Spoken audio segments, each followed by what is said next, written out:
Tom Holcomb graduated from Gallaudet University with a BA in psychology. He worked there at Gallaudet for a short time, and then he came here, worked here at RIT. He pursued his master's in career and human resource. He continued his studies, pursuing his PhD at the University of Rochester. Tom, we have many students from the University of Rochester with us here today. Can you raise your hands? He got his PhD in curriculum and instruction from the University of Rochester. He currently works at Ohlone College in Fremont, California. Tom is a professor as well as one of two interim deans for the Deaf Studies Division there. Now, without further ado, Tom. Thank you, Gene. Hello, everyone. I'm always thrilled to be back to Rochester, specifically at NTID. I spent 9 years of my life here working from 1982 through 1991. Presenting in this room has a special meaning for me because this room is named after Ellie. Ellie was a person who recruited me to RIT. At that time, I was a 22-year-old kid, recently graduating from Gallaudet, and this was my first real job. Ellie saw something in me, apparently, that young kid. She hired me, she gave me my first chance, she served as my mentor, my support. She was my everything. I miss you and love you, Ellie. This room is very special to me. Also, I'd like to thank NTID for helping shape who I am. I graduated from Gallaudet, which is a very special place, but I started my professional career here at NTID.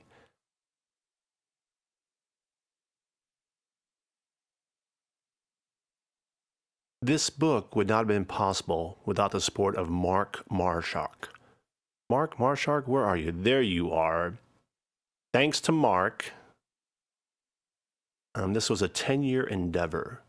I had many starts and stops during the course of that time, and Mark came to me and said, do it. Oxford will accept your work. So I got serious and we got it published. So thank you, Mark, for that push to complete this book. Thank you so, so much.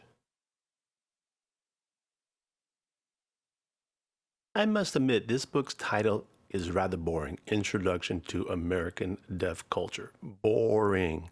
The book itself is not boring. It's a good book. I can boast about that. You may wonder, why a boring title? Well, the book is to serve as a textbook for classroom instruction.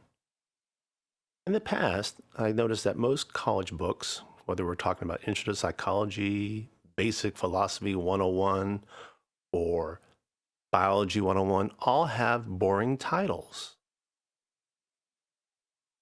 And they don't want to be construed as anything else. And so I wanted people to see this as a textbook. So therefore, I came up with a boring textbook type of title.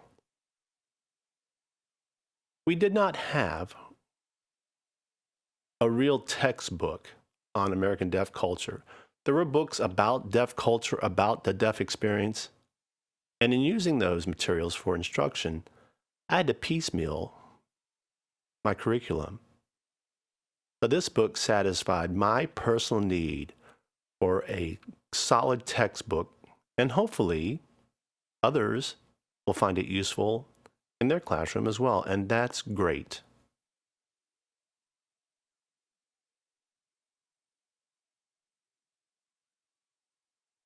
Let me share with you how all this started. I've been teaching for 30 years. In putting together the classroom material, I had to pick and choose from a variety of books out there. I felt it was time to come up with one solid resource for the classroom. There were books out there that talked about deaf people, but not real deaf people's lives. They did not.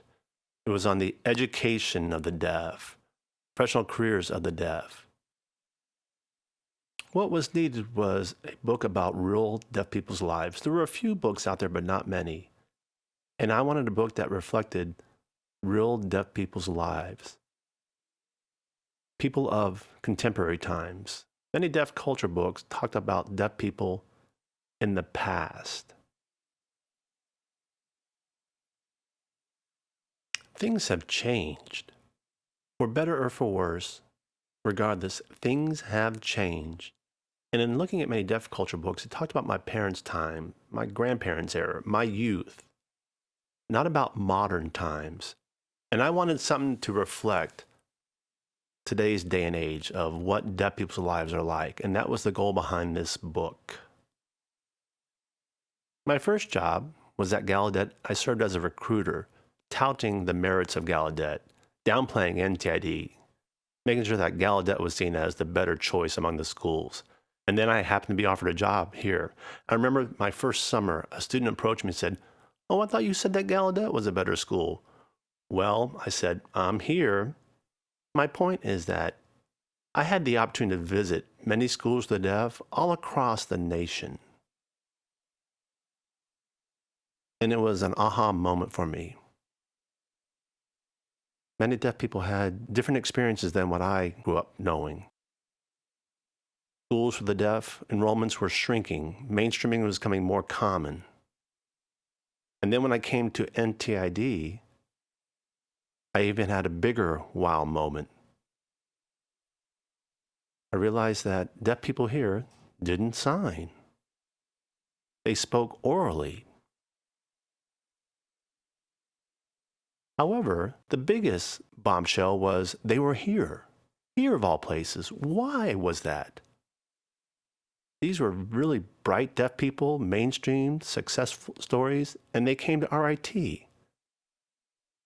In other words, they were very successful. Right, they could have gone to any university, basically, yet they chose to come here, meaning they were looking for something. Something, and what is that something? To me, that was deaf culture. But what is that? And so through my studies and research, I've come up with some propositions. My first job was basically to resolve issues in the dorm.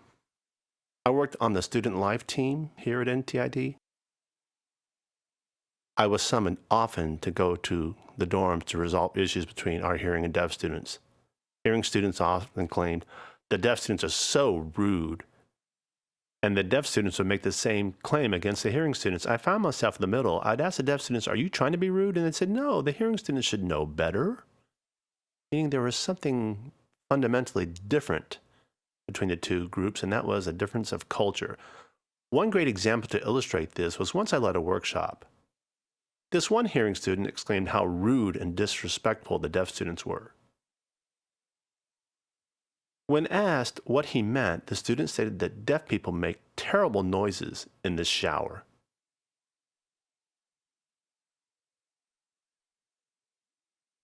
The hearing student went on to point out, and it's that deaf student who happens to be at this workshop. I thought, noises in the shower? What have I gotten myself into here? The hearing student said that the deaf student repeatedly blew his nose in the shower. And he happened to be in the next stall when that happened.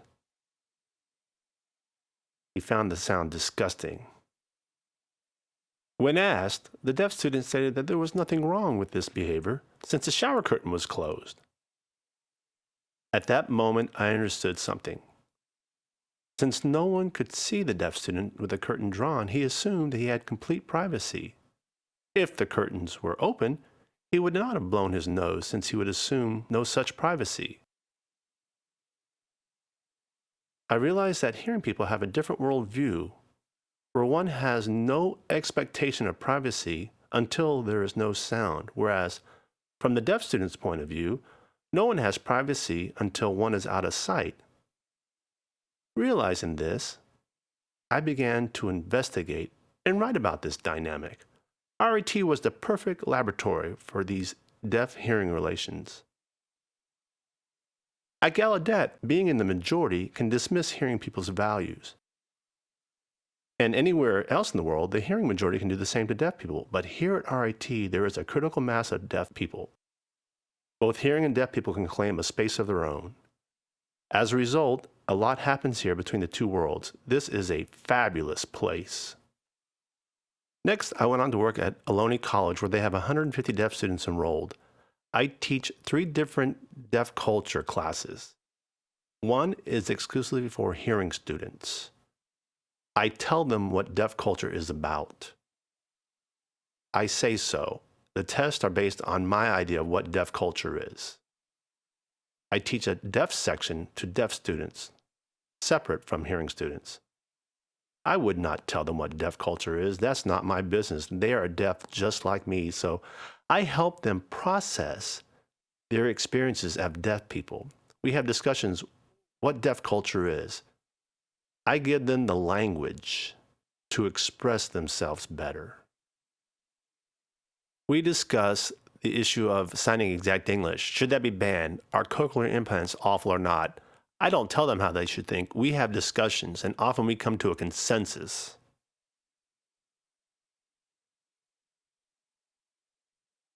Many deaf students need to process their experience. Many of my students harbor anger about their parents not signing, about being mainstreamed, whatever the issue is. They need a safe place to have these discussions, to process and come to a resolution of their issues, of their unfinished business. The third section I teach is to deaf students who are not college material. I teach at a local community college. The students are not that literate enough to get into school, but they still deserve the same opportunity. These are non-transferred credit classes, whereas the other 2 are credited classes.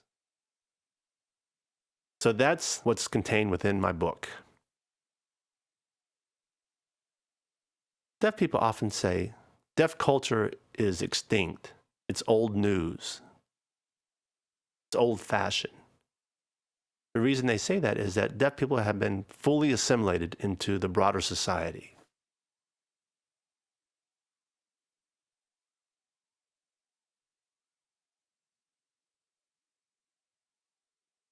Segregation has been outlawed. Discrimination is illegal. We have the ADA, the IDEA, 504, which means we can go to any school of our choosing. I'm exaggerating a little bit, but you can attend your home school district with appropriate services. You can go to any college or university that you qualify for. Nothing is stopping us. What do we need schools for the deaf for? What do we need Gallaudet for? What do we need NTID for? Really? Tell me. We have captioning on our television sets. We don't need clubs for the deaf. We can stay home, sit back and watch TV all night long. Previously, deaf clubs were a necessity for socializing and watching captioned films, but today those are unnecessary. We also can call anyone now. We can order a pizza, call a friend, a neighbor, a boss, whoever we choose. The world is at our fingertips, and that is so cool. We don't need to rely on a small circle of friends anymore. Smartphones are available now. We can text back and forth to our hearing friends. It's so easy. Oh, and best of all, we have cochlear implants, so we can become hearing. We have the cure. It's there. That's what many people think.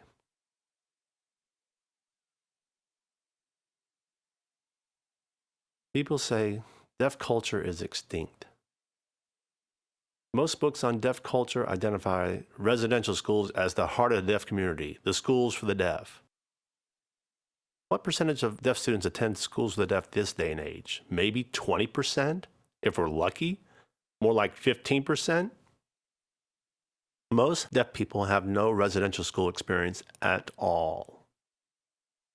And then they talk about the deaf clubs, how important they are. They're closing down left and right. Well, Rochester still has a club for the deaf here, but across the nation, they are closing.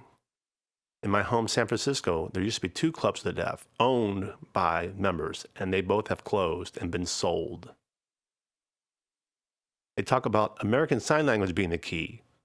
Most deaf people I meet this day and age sign with exaggerated mouth movements. Is that American Sign Language? My grandmother would be turning in her grave.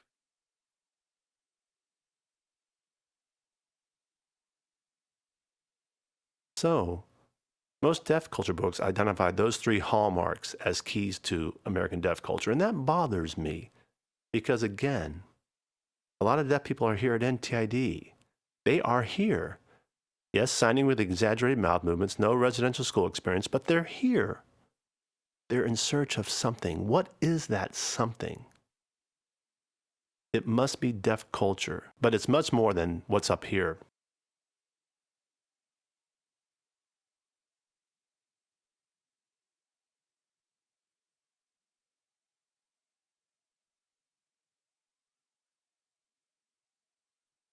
Now let's step back and put aside the discussion on the deaf experience. There are many problems in today's world caused by the oppression of people.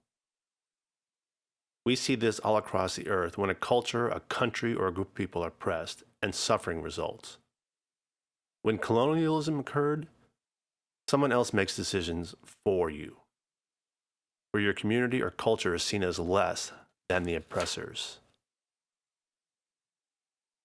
And there's the need for basic human dignity. It's a basic need. People need to be respected, regardless of the color of skin, what religion they find themselves in, whatever their community is. And oftentimes, they want to know what's wrong with them. Why aren't they being respected? Why are you destroying my language, my culture? Is it because I'm seen as primitive? And that's a constant struggle all across the world. Not just deaf people, but that's happening worldwide. And communication is so significant. Language and culture are intertwined. Language develops because a group of people in a geographical region have that need. For whoever lives in that region, language develops. It's a simple concept. Language is not invented by a committee. It's invented by people who live in a certain community. The vocabulary, the thinking reflects the community's needs. A famous example, some people say it's somewhat exaggerated, but I like this example. In Alaska, there are countless words for the concept of snow. And in Africa, they may have one word for snow because that reflects the daily lives of the people living in that region. It's about communication, communicating in a way that fits the community's need. And deaf people have that same need.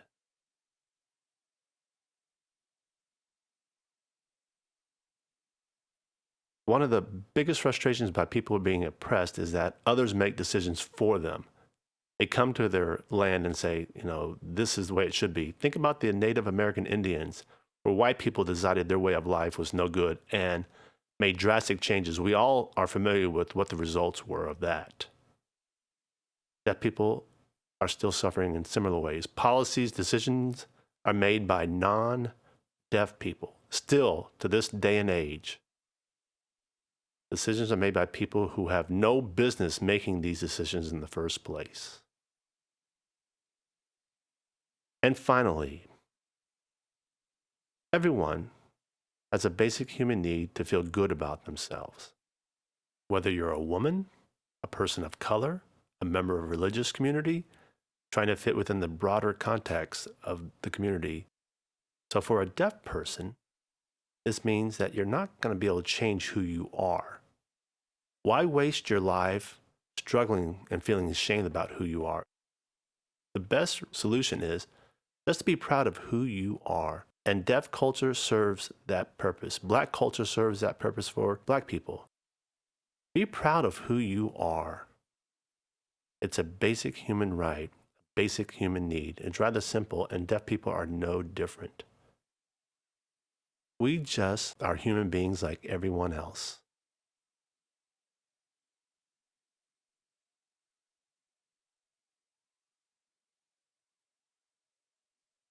And lastly, and one of my favorite arguments for having deaf culture is to discuss the solutions they provide.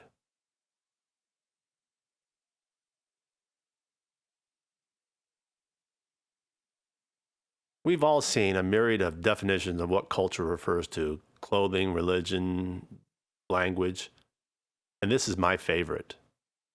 Culture gives us access to solutions that have been proposed by people who preceded you. Our problem is nothing new. Our challenges in life are nothing new. Why reinvent the wheel again and again and again?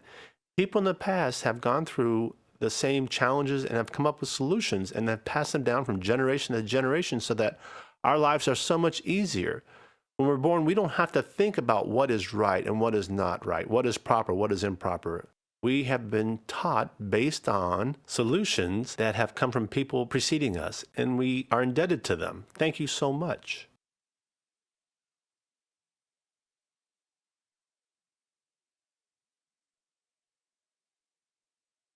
And deaf people are no different.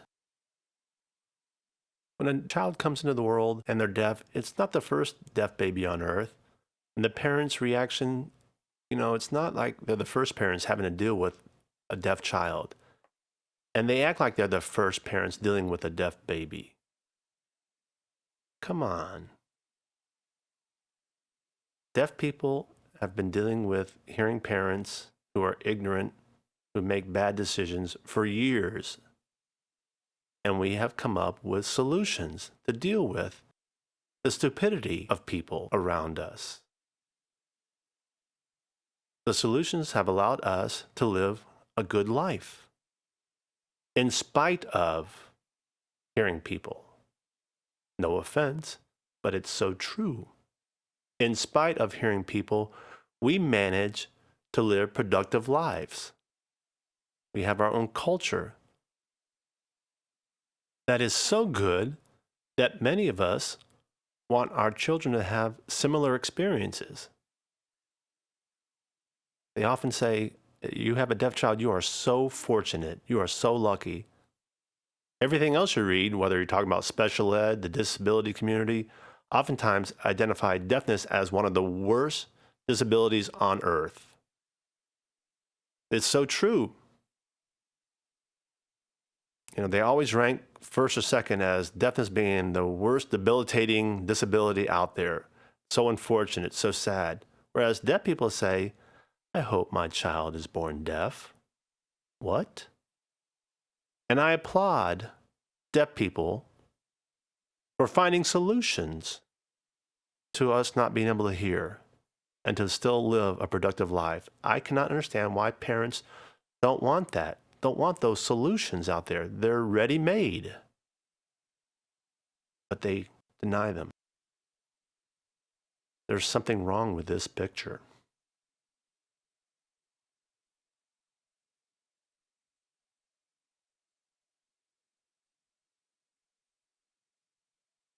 My book takes a different lens on deaf culture, something more basic, but something more real and more powerful, a more powerful description of deaf culture.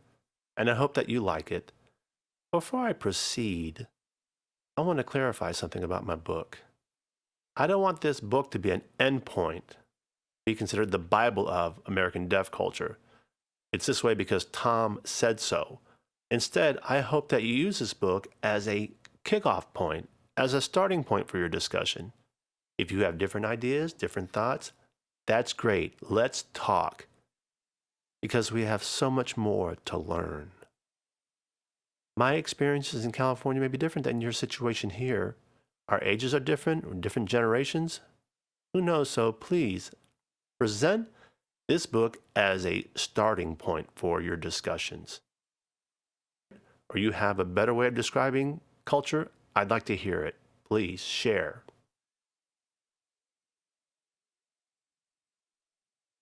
First, I call this the gift to the deaf community, to people who are recently diagnosed as deaf, and that is that you are okay.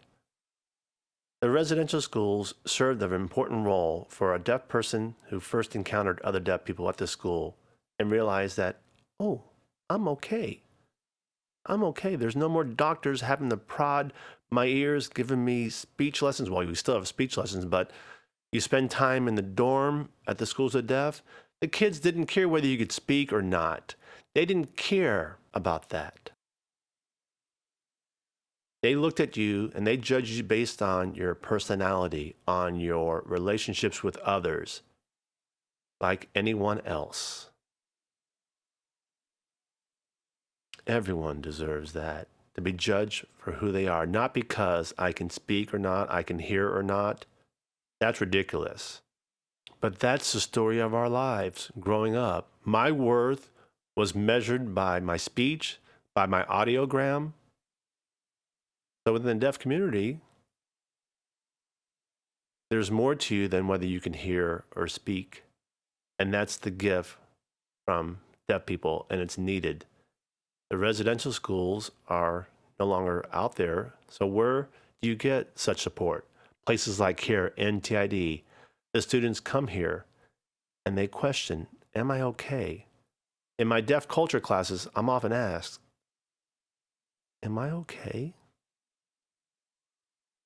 They want to be validated. They want to be approved of, not measured by their hearing, but just for who they are. And that's a basic human need. Deaf culture provides that.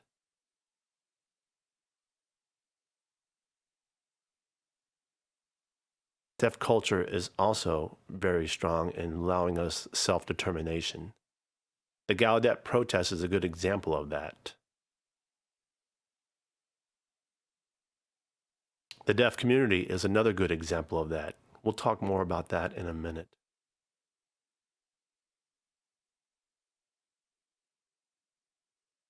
We also share a great deal of information. Hearing people generally do not.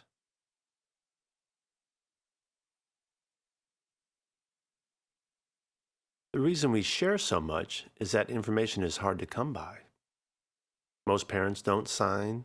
Most teachers don't sign well enough or are not allowed to sign. With hearing aids, you get partial information. And many deaf people's English fluency is limited. They struggle with English vocabulary. And as a result, they rely on the deaf community to share information on medical conditions, one's experiences, situation. Sharing happens a great deal. It can be seen as gossiping. And previously, I did think maybe we did gossip a lot as part of our culture, but I've changed my thinking. I now realize it is our responsibility to share with each other, period. That is the solution that we have come up with. I have a simple example. If you're talking about someone in a cafeteria and there's a woman who is not very pleasant and there's someone who knows how to fingerspell, you share that information so that when you go to that same cafeteria, you avoid the grouchy person and you go to the friendly person to get service. Is that gossiping? No, it's not. That is helpful information to avoid an unpleasant experience. And that is important. And hearing people are way too polite and proper. Deaf people don't want to be so proper. They'd rather have information shared directly. If you're talking about the cafeteria situation, you may refer to the woman, the woman with the big wart on her nose, avoid her. Go to that long-haired woman. She's a better server. Is that important? A hearing person may say, well, avoid Sally and just go be served by Bill. They get there, hearing person can look and say, okay, avoid Sally, there's Bill. Go to the right person. A deaf person with that same information may go, who can I ask? Who is Sally? Who is Bill? The more information I had before, the less awkward it is once I get there. And it's an important responsibility that we all share information with each other to make our lives easier down the road. So information sharing is an important piece of the culture, even though people will deny it. Someone may say, well, that person's less educated. They talk too much. They gossip, and I don't. But then they'll proceed to share a lot of information on their own. Full access to communication is another key part. And for me, that means American Sign Language, ASL. But it's more about wanting the information to be presented clearly, very clearly, visually, whether it's captioning, sign language interpreters. That's our struggle, to have full access to communication, whether it's home, school, or the workplace, to have full access. The solution is American Sign Language for many of us.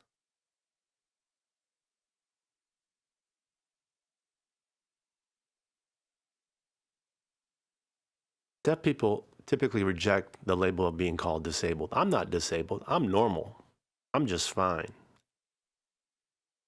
And in my book, I discuss this. This is a very difficult chapter that I wrote because I must admit that I also try to reject the disabled label, that it makes me look bad. But now I realize that is the wrong attitude to have. The wrong attitude.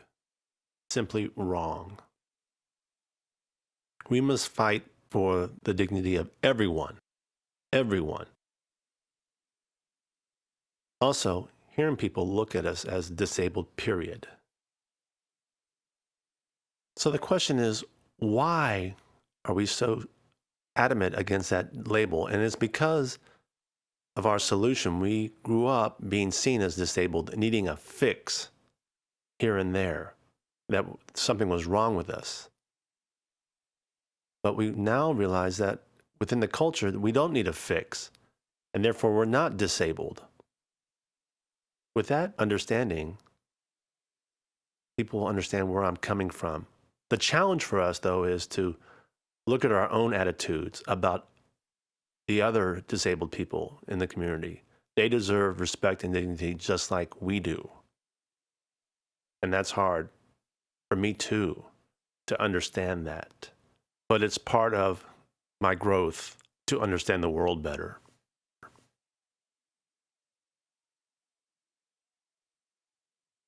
Now let me talk about self-determination.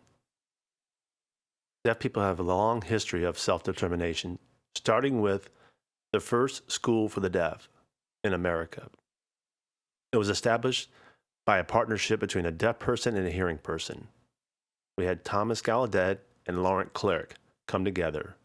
And for me, that's a very touching story. It's part of my history, deaf and hearing people working together.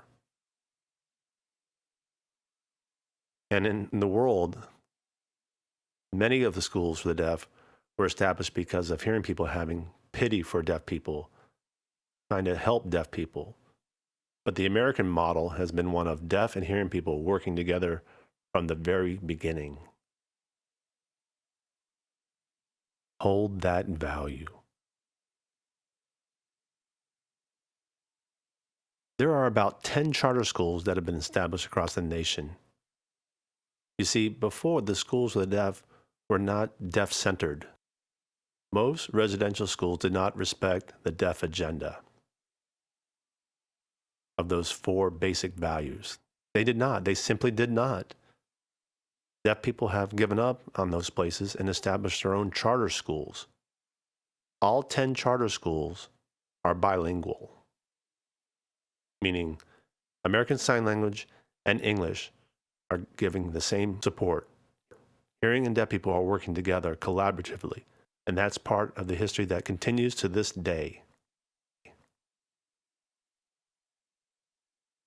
The Deaf President Now movement. We all are too familiar with that.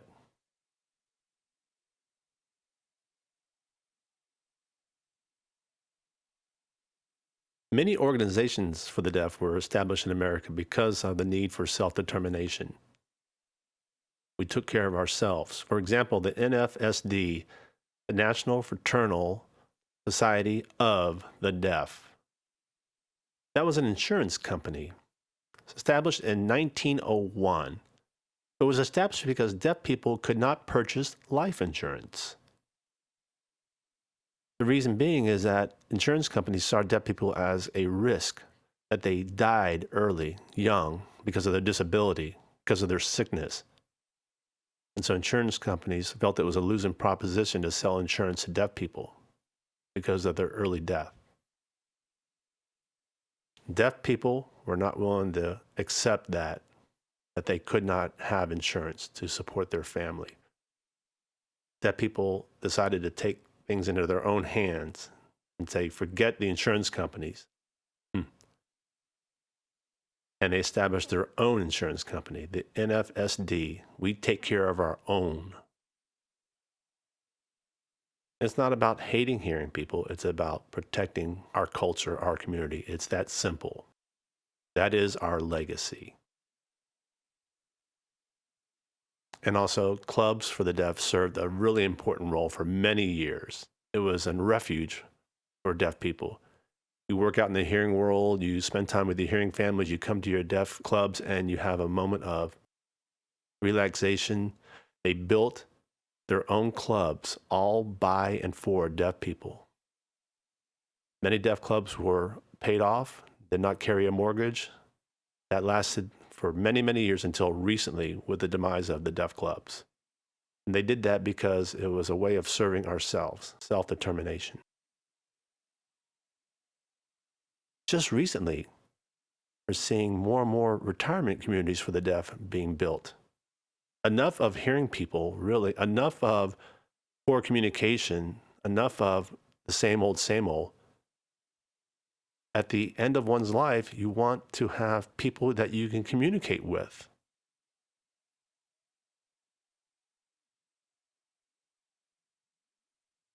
I also introduced this concept.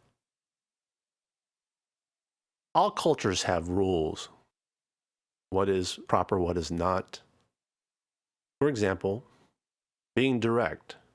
They say that deaf people aren't very polite because they're so direct. Oh, really? Yes, deaf people are blunt. That's true. But to be called impolite, I question that. In the past, I did feel that way, but I've changed my mind. For example, I am a divorced man. Annually, maybe once, possibly twice a year, I would be asked, why did you get divorced? Because you seem like such a nice man. And it's been 14 years since I've gotten divorced, and not one hearing person has ever asked me why I got divorced.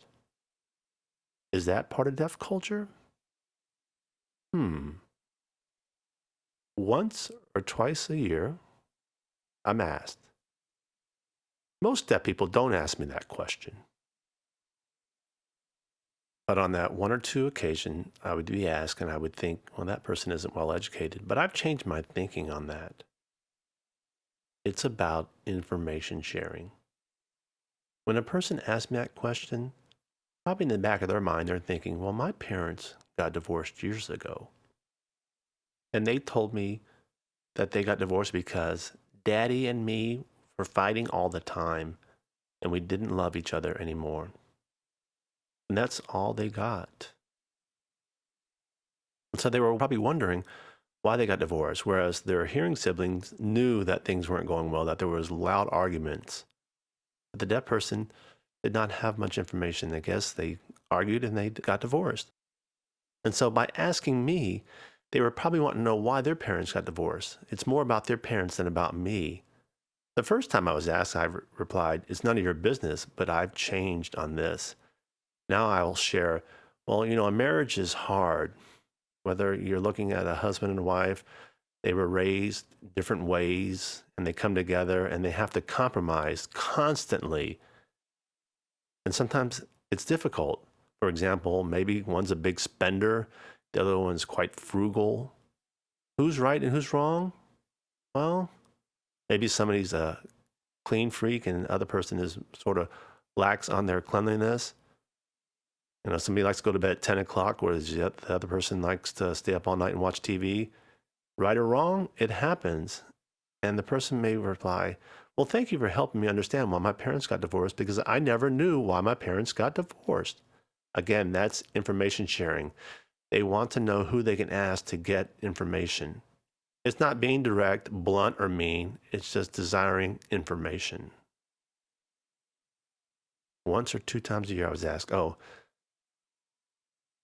also the idea of explicit rules. In some cultures, rules are written, policies, laws, the Constitution. In American culture, we can see it through our own Constitution, the right to bear arms, freedom of religion, freedom of speech. We see those rules. Other countries have their own set of rules, and they're explicit, they're documented. Whereas implicit rules means it's just understood. There's no written law. For example, if you go to a restaurant, you pay a 15% tip. Well, now it's 18%. We know that. You won't go to jail if you don't pay the tip. But it's well understood, to be polite, you pay the tip. Next, we have the emblematic rules. Maybe it's not rules that we understand, but it's within a certain community that it's well understood. For example, when I was in Japan, I was asked if I owned a gun. I said, no, I didn't. Whereas the person says, well, everyone in America owns a gun. And I shared with them that I knew no one who owned a gun. Whereas the Japanese person said, everyone in America owns a gun. Now, we all know that we can have a gun, and some people are very proud gun owners. But it doesn't mean that all Americans own guns. But it's very linked to American culture. You watch the movies and media, it's all about having a gun. That's an icon of our culture. Same with the question of me being divorced. That's an emblematic rule. Most of us don't ask about divorce, but when you're asked, it will be by a deaf person. It will be. Okay, I'm running short of time. But this helps answer the question of who's a member of the culture. People will deny it over and over again. It's those few over there. This helps answer that question, who's a member of the culture. Only if they accept and exhibit these behaviors.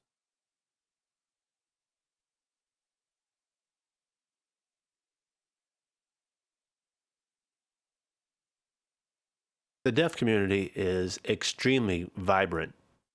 I have a couple of examples to share with you. They're listed in my book. One is being the Rochester community. The other is Fremont, California deaf community. Let me explain why I identified these two communities.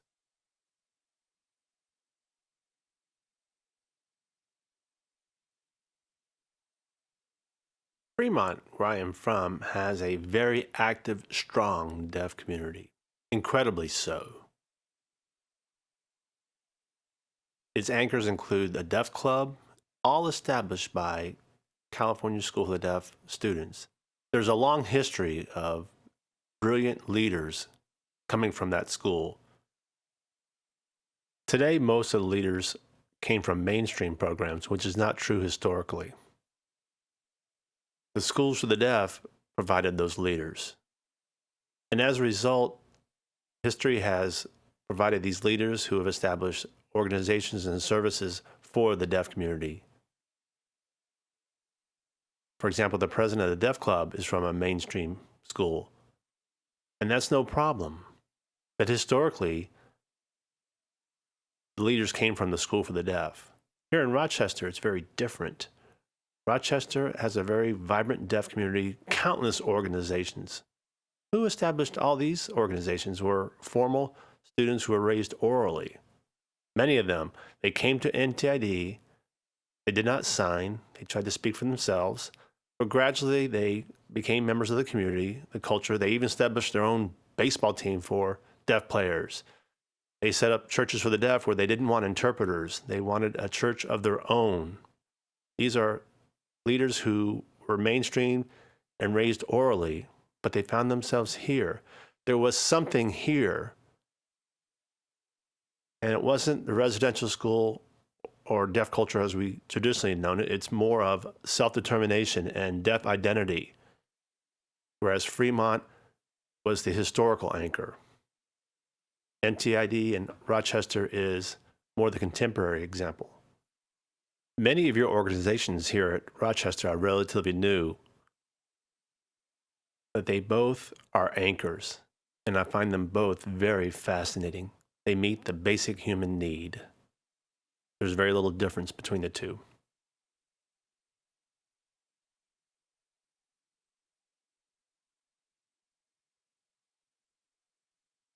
In closing,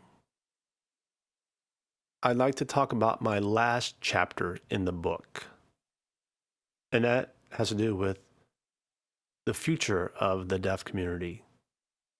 We find ourselves in very interesting times right now. I propose 3 possible scenarios for the future. Interesting enough, all 3 are occurring right now as we speak. Who will be the winner? What will the final outcome look like? We don't know. The first possible scenario is that the deaf community will thrive, especially compared to my youth and my parents' time. That we have it so good right now. We have video relay service, captioning, 24/7. ASL is being taught everywhere. Hearing students are being taught ASL. It's a wonderful time to be deaf. We have it good. And the future looks even brighter. Being deaf will be even more accepted. Our country is becoming more diverse. And so being deaf and using American Sign Language will be just another foreign language. We will be respected and embraced as a deaf community and not seen as less than. We have wonderful services at our disposal. And that's happening right now, and the future looks even brighter.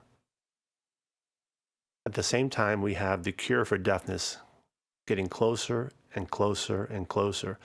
The government is spending millions and millions of dollars in the advancement of the cochlear implants, in the study of genetic codes.